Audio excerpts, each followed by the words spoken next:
बहुत ज़्यादा तेज बना था। सोचा था कि इधर हम अपना राज्य का विस्तार कर देते हैं दक्षिण के तरफ से, लेकिन चालुक्य नरेश पुलकेशिन द्वितीय जो है एक शक्तिशाली शासक रहता है। वह कहता है आओ आओ हर्ष, हम तुमको देखते हैं, इधर तुम्हारा राज्य विस्तार नहीं होने वाला है, मैं बैठा हुआ हूँ। और यही होता है, नर्मदा नदी बौद्ध धर्म को अपना लेता है। बुद्धम शरणम गच्छामि, बुद्धम शरणम गच्छामि, बुद्धम शरणम गच्छामि। यानी अशोक के तरह यह भी जो है, जैसे अशोक बौद्ध धर्म अपना लिया तो कलिंग विजय के बाद जो है कोई युद्ध नहीं किया, यह भी वही किया। जब यह बौद्ध धर्म को अपना लिया तो उसके बाद इसने कोई राज्य विस्तार नहीं किया, अब जो है धार्मिक कामों में ही लग गया। इसके हेलो दोस्तों, आप सभी का मेरे YouTube चैनल श्याम सर में स्वागत है। आज हम पुष्यभूति वंश के बारे में डिटेल से पढ़ेंगे। पिछले वीडियो में हमने गुप्त वंश के बारे में पढ़ा था। गुप्त वंश के ही सामंत हैं पुष्यभूति वंश के लोग। सबसे पहले जो है पुष्यभूति वंश की स्थापना प्रभाकर वर्धन के द्वारा किया गया था। इनके दो पुत्र थे, राजवर्धन बड़ा पुत्र और छोटा पुत्र हर्षवर्धन, और इसकी पुत्री थी राजश्री। चलिए हम इसको डिटेल में पढ़ेंगे, क्या क्या इसमें से एग्जाम में पूछे जाएंगे, चाहे वह बीपीएससी हो या एसएससी का जीडी का एग्जाम हो या रेलवे हो, बैंक हो, जो भी एग्जाम है उसमें किस तरह से प्रश्न बनेंगे उसको भी देखते हैं। देखिए यह टॉपिक इंपॉर्टेंट है, यहाँ से हर्षवर्धन से हमेशा एक प्रश्न बनता है, इसलिए हम इस चैप्टर को डिटेल में पढ़ेंगे। हम इतना ही कहेंगे, इस वीडियो को लास्ट तक देखिए, अच्छा लगे तो लाइक सब्सक्राइब और शेयर जरूर कीजिएगा। चलिए शुरू करते हैं। देखिए पुष्यभूति वंश की स्थापना जो है वह करता है प्रभाकर वर्धन। यह पुष्यभूति वंश का संस्थापक है प्रभाकर वर्धन। इसके दो पुत्र, पहला पुत्र का नाम है राजवर्धन, जो इसका बड़ा पुत्र है, ठीक है। और दूसरा जो इसका छोटा पुत्र है उसका नाम है हर्षवर्धन, ठीक है। ये छोटा पुत्र, और एक इसकी पुत्री है राजश्री, ये इसकी पुत्री है, ठीक है। किसका? प्रभाकर वर्धन का। अब हम इसको मैप से पढ़ेंगे, चूंकि यहां से जो है प्रश्न आता है। पुष्यभूति वंश के अलावा मालवा के शासक देवगुप्त भी यहां पे आएंगे। कन्नौज के शासक जो है ग्रहवर्धन भी आएंगे, और गौड़ शासक शशांक भी आएंगे। 3-4 राजाओं के बीच युद्ध भी होगा, और लास्ट में जो है चालुक्य वंश के पुलकेशिन द्वितीय भी आएंगे। तो पहले हम मैप से इसको समझेंगे।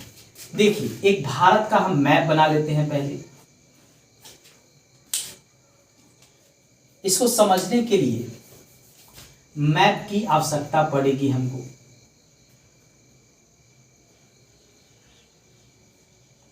एक छोटा सा भारत का मैप बना लेते हैं, क्योंकि आज जो वंश हैं उनके बीच का युद्ध समझने के लिए हमें एक मैप की आवश्यकता है।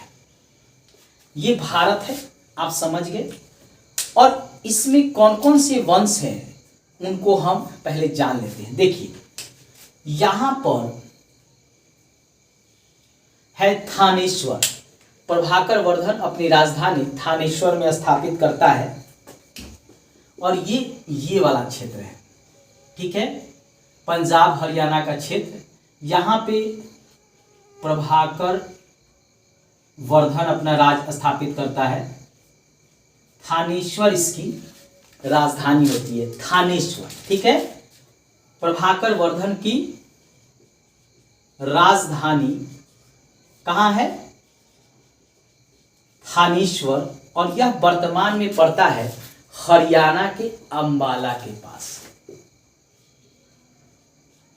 हरियाणा के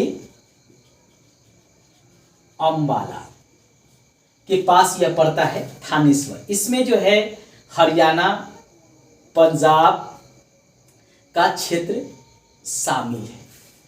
एक यहां पे वंश रहता है गौड़ वंश, जहां का शासक सासांग है।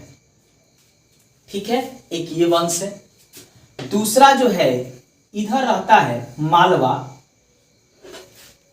वहां का शासक रहता है देवगुप्त। मालवा, यहां का शासक है देवगुप्त। ठीक है, और यहां पे है कन्नौज, यहां का शासक है ग्रह वर्मा। एक राज, दो राज, तीन राज, चार राज, चार राज्यों के बीच जो है आज युद्ध देखने को मिलेगा। लास्ट में जो है हर्षवर्धन इधर पूरा अधिकार कर लेता है। एक गौड़ शासक सासांग बने रहेंगे और नीचे जो है चालुक्य नरेश, ये है चालुक्य पुलकेशिन द्वितीय। ठीक है, यह भी नीचे है। ठीक है, दक्षिण में है। अब प्रभाकर वर्धन की राजधानी रहता है थानेश्वर। पहले इनके बारे में डिटेल से जानते हैं। इनके बड़े पुत्र का नाम है राजवर्धन, छोटे पुत्र का नाम है हर्षवर्धन, बिटिया रहती है उसका नाम है राज्यश्री, जिसका विवाह जो है कन्नौज के शासक जो है ग्रह वर्मा उसके साथ होता है। यानी प्रभाकर वर्धन की पुत्री का विवाह जो है वह होता है ग्रह वर्मा के साथ। किसका? राजश्री का विवाह किनसे? इनसे। राजश्री कौन रहती है? यह प्रभाकर वर्धन की पुत्री रहती है, जिसका विवाह करता है कन्नौज नरेश ग्रह वर्मा के साथ। अब ग्रह वर्मा जो रहते हैं, इसकी हत्या जो है मालवा के शासक देवगुप्त कर देते हैं। ठीक है, अब क्या हुआ, इनके और इनके बीच तो विवाहिक संबंध हो गया, विवाह हो गया, यानी ये और ये जो है संबंधी हो गए। ठीक है, अब ऐसे स्थिति में ये और ये क्या हुए? मित्र हो गए, शादी हो गया, संबंध हो गया। लेकिन इसका और इसके साथ जो है, इनका और इनका दोनों का जो है टकराव जो है देखने को मिलता है। यानी ये इनसे लड़ेगा, ये जो है इनसे लड़ेगा, बाद में ये इससे लड़ेगा और ये इससे, ये दोनों मित्र होके इनसे लड़ेंगे। ठीक है, ये समझ गया। अब क्या है, पुत्री का विवाह कर दिया ग्रह वर्मा के साथ प्रभाकर वर्धन। अब क्या हुआ, ग्रह वर्मा की हत्या कौन कर दिया? मालवा शासक देवगुप्त। ये देवगुप्त है, ये क्या किया कि ग्रह वर्मा जो यहां थे इनकी जो है हत्या कर दिया, मार दिया, और उसकी जो पत्नी है राजश्री उसको जो है जेल में डाल दिया। ठीक है, अब सीधी सी बात है, इसकी हत्या करेगा तो इसका और इसका युद्ध शुरू हो जाएगा, क्योंकि प्रभाकर वर्धन की ही पुत्री है। तब देवगुप्त से लड़ने के लिए कौन जाता है? राजवर्धन। देवगुप्त की हत्या राजवर्धन कर देता है। देवगुप्त बचा। अब क्या हुआ कि उसकी बहनोई का हत्या देवगुप्त कर दिया था, मालवा नरेश। तो राजवर्धन जाता है, उससे बदला लेता है, देवगुप्त की हत्या कर देता है और अपनी बहन को, राजश्री को, जिसको देवगुप्त जो है वह कारागार में डाल देता है, उससे जो है मुक्त करा लेता है। लेकिन इसी दौरान धोखे से राजवर्धन की हत्या सासांग कर देता है गौड़ नरेश, क्योंकि सासांग मालवा नरेश देवगुप्त का मित्र रहता है और राजवर्धन की हत्या धोखे से सासांग कर देता है। इतना तो समझ में आ गया होगा। यानी ये इसकी हत्या कर दिया, तो यहां से आया राजवर्धन और इसकी हत्या कर दिया। अब इसके और इसके बीच टकरार शुरू हो गया, यानी जो है ये पूरा राज्य खत्म। अब यहां तक जो है हर्षवर्धन का साम्राज्य हो गया, ठीक है। ये पूरा जो है हर्षवर्धन के साम्राज्य के अंतर्गत आ गया, ठीक है। यानी अब इधर सासांग बचा और इधर चालुक्य नरेश पुलकेशिन द्वितीय बचा। तो इससे और इससे जो है युद्ध चलेगा। आइए उसको भी देखें। 3 राज्यों के बीच युद्ध होगा। आइए फिर एक मैप बनाते हैं नया, सिरे से समझते हैं। देखिए,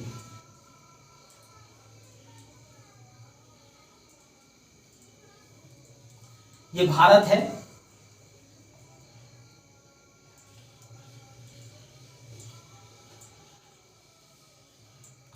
अब क्या हुआ कि मालवा नरेश देवगुप्त की हत्या हो गई, कन्नौज नरेश उनकी भी हत्या हो गई। तो अब जो है इतना दूर का शासन वह आ गया हर्षवर्धन के अंतर्गत, और ये जो शासन है वह है सासांग, ठीक है। नीचे जो है चालुक्य नरेश, ठीक है, पुलकेशिन द्वितीय, ठीक है। अब इनके बीच युद्ध होगा। अब राजवर्धन की हत्या जो है सासांग कर देता है, फिर हर्षवर्धन तथा सासांग के बीच युद्ध होता है। अब हर्षवर्धन जो राजवर्धन का छोटा भाई है, उसके और सासांग के बीच युद्ध होता है। यानी अब इसके बीच और इसके बीच युद्ध होगा, ठीक है, जिसमें सासांग की हार होती है। इस युद्ध में क्या होता है, सासांग हार जाता है, परंतु हारने के बाद भी हर्षवर्धन उसको मार नहीं पाता, यानी उसकी हत्या नहीं कर पाता है। अब ऐसी स्थिति में इधर राज्य विस्तार जो है हर्षवर्धन का नहीं होता है। अब क्या करेगा, अब वह इधर राज्य विस्तार नहीं होगा तो नीचे करेगा दक्षिण की तरफ। तो दक्षिण में हर्षवर्धन अपना राज्य का विस्तार करना चाहता है, और वैसे स्थिति में चालुक्य नरेश पुलकेशिन द्वितीय से उसका युद्ध होता है। इस युद्ध में हर्षवर्धन हार जाएगा और यह युद्ध नर्मदा नदी के तट पर होगा। आगे जो है हर्ष का चालुक्य शासक पुलकेशिन द्वितीय से हर्षवर्धन का युद्ध नर्मदा नदी के किनारे होता है, जिसमें हर्ष की हार हो जाती है। हर्षवर्धन ज्यादा तेज बना था, सोचा था कि इधर हम अपना राज्य का विस्तार कर देते हैं दक्षिण के तरफ से, लेकिन चालुक्य नरेश पुलकेशिन द्वितीय जो है एक शक्तिशाली शासक रहता है। वह कहता है आओ आओ हर्ष, हम तुमको देखते हैं, इधर तुम्हारा राज्य विस्तार नहीं होने वाला है, मैं बैठा हुआ हूँ। और यही होता है। नर्मदा नदी जो यहाँ पे बहता है, इस जगह नर्मदा नदी जो है उसका अमरकंटक से उद्गम है, जो विंध्य और सतपुरा के बीच से होकर गुजरता है। वहीं पे क्या होता है, हर्ष की सेना और पुलकेशिन द्वितीय की सेना, उसके बीच जो है युद्ध होता है। युद्ध में क्या होता है, हर्ष बेचारा हार जाता है और पुलकेशिन द्वितीय जो है जीत जाता है। अब वैसे स्थिति में सीधी सी बात है, हर्ष का इधर विस्तार जो है रुक गया, तो अब क्या करेगा हर्ष? अब कोई धार्मिक काम करेगा। अब तो युद्ध खत्म, इधर विस्तार हो नहीं पा रहा है, इधर हो नहीं पा रहा है, इधर हो नहीं पा रहा है, तो जितना क्षेत्र है उसी को शांतिपूर्वक शासन कीजिए। तो वैसे स्थिति में हर्ष क्या करता है कि उसी समय ह्वेनसांग भारत चीन से आता है। ह्वेनसांग चीन से भारत शिक्षा ग्रहण करने के लिए आता है, पढ़ने के लिए आता है नालंदा विश्वविद्यालय में। किस विश्वविद्यालय में? नालंदा विश्वविद्यालय में। और शीलभद्र जो रहते हैं वह नालंदा विश्वविद्यालय के कुलपति होते हैं। 3 साल जो है ह्वेनसांग वहां पढ़ता है और 15 वर्षों तक भारत रहता है।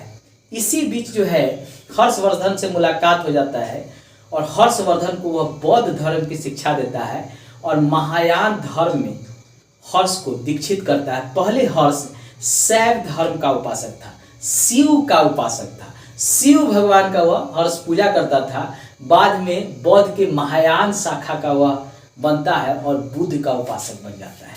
यानी ह्वेनसांग के प्रभाव में हर्षवर्धन महायान बौद्ध शाखा का उपासक बन जाता है। पहले हर्ष शैव धर्म को मानता था। पहले हर्ष शिव का पूजक था, शिव भगवान का, शिव के लिंग की पूजा करता था। लेकिन बाद में जैसे ही ह्वेनसांग के प्रभाव में आता है, यह बौद्ध धर्म को अपना लेता है। बुद्धम शरणम गच्छामि, बुद्धम शरणम गच्छामि, बुद्धम शरणम गच्छामि। यानी अशोक के तरह यह भी जो है, जैसे अशोक बौद्ध धर्म अपना लिया तो कलिंग विजय के बाद जो है कोई युद्ध नहीं किया, यह भी वही किया। जब यह बौद्ध धर्म को अपना लिया तो उसके बाद इसने कोई राज्य विस्तार नहीं किया, अब जो है धार्मिक कामों में ही लग गया। इसके बाद जो है इसने 2 धार्मिक सभाएं की। धार्मिक सभाएं कहाँ? कन्नौज तथा कन्नौज में किया और एक प्रयाग, जिसको अब पहले इलाहाबाद के नाम से जानते हैं। यानी जो धार्मिक सभाएं किया था ह्वेनसांग ही उसका अध्यक्ष था। तो यह पहला सभा उसने कन्नौज में और दूसरा उसने प्रयाग में किया।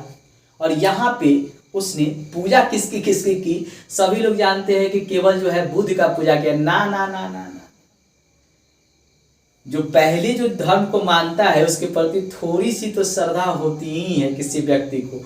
मान लीजिए कि पहले कोई हिंदू धर्म है, कोई हिंदू धर्म में था, फिर अब मुस्लिम धर्म अपना ले, तो उसके भीतर जो है हिंदू धर्म के प्रति थोड़ी श्रद्धा जरूर रहेगी। वही जो था हर्षवर्धन के साथ था। इस धार्मिक सभा में जो है शिव की पूजा करता है, सूर्य की पूजा करता है और बुध की पूजा करता है।